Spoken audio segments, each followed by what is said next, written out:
Yeah, salut à toutes et à tous, bienvenue sur l'univers de Namstar. On se retrouve pour la recette de la pizza à la française, yummy.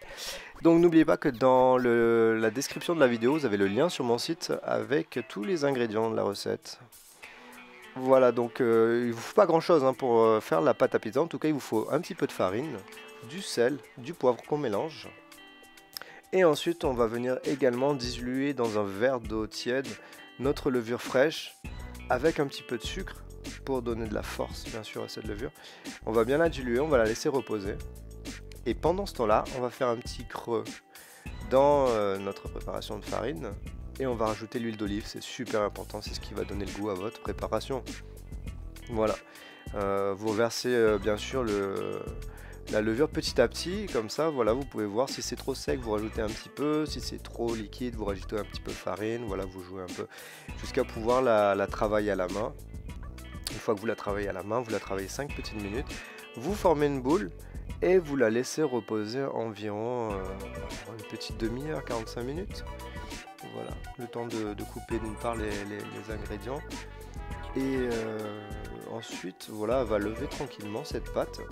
Donc vous la laissez reposer sous un torchon humide. Voilà.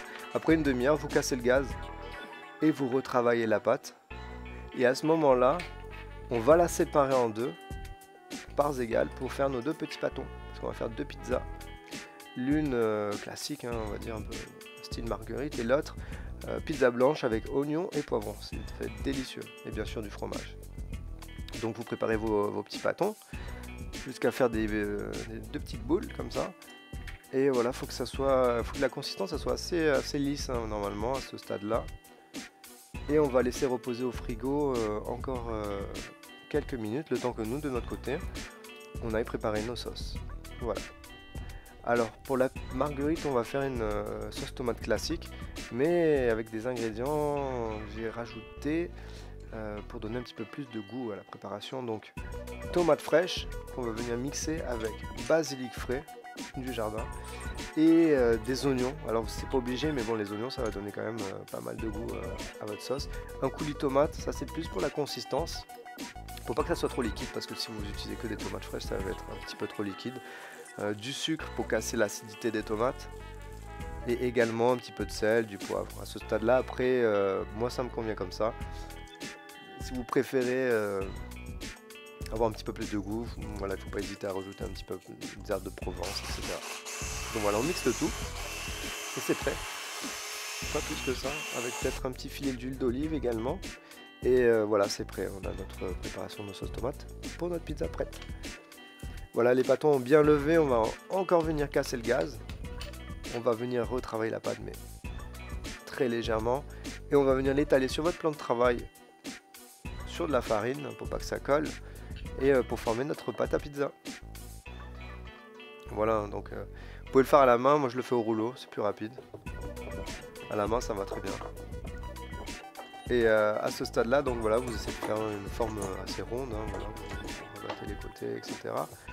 Vous la disposez sur une plaque et ensuite vous pouvez disposer la sauce tomate. Il ne faut pas en mettre trop. Donc voilà, vous disposez. Après, c'est selon vos goûts. Moi, je sais que j'aime pas trop avoir trop de sauce tomate, donc je préfère faire un tout petit peu, petit à petit. Ensuite, on va venir bien sûr préchauffer le four à fond. Le four, pardon, soit à fond. Et on va venir placer notre pizza 7 minutes, entre 7 et 8 minutes, pour qu'elle cuise, déjà pour que la pâte lève, et qu'elle cuise les éléments, la sauce tomate, etc. Voilà.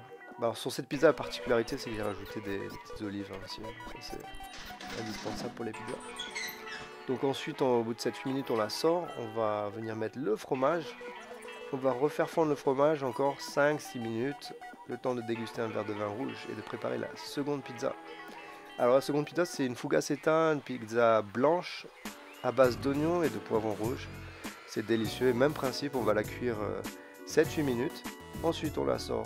On met le fromage, on la recuit 7-8 minutes et c'est prêt. On veut une consistance bien craquante sur la croûte et un petit peu plus moelleux voilà, sur la partie centrale de la pizza.